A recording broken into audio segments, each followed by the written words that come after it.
台语字真趣味，乡亲啊，定高机，台语安尼写定高机。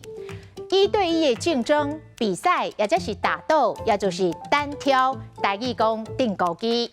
像讲有才调就来定高机，莫干那伫咧遐咧大细声。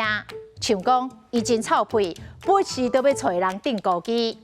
2024总统大选，若是国民党的侯友宜甲民进党的赖清德定高机，真有拼。有关政治，事实来证明，一对一个政治的定高机已经落伍。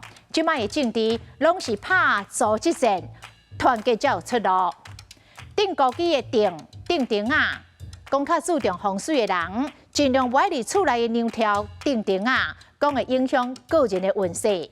啊，若果子生斑，台语讲定点，讲山野若着菌会定点。啊，若这个病菌袂感染人体，甲这个皮，甲这个定点的所在，甲卸掉，也是会当食，也是真好食。过来，华语的落地生根，台语讲定根生团。我已经流浪真侪档了，我看这个庄头的乡亲真善良，按算要伫咧遮定根生团。啊，若互蠓仔定着的定是这字定哦，遮蠓仔真高，互定棍也扑。啊，时常被老板责骂，不是互头家定，嘛是这字定。伊做代志脱线脱线，伊的顶死甲定均条。今仔日的台语字定高机实在真趣味。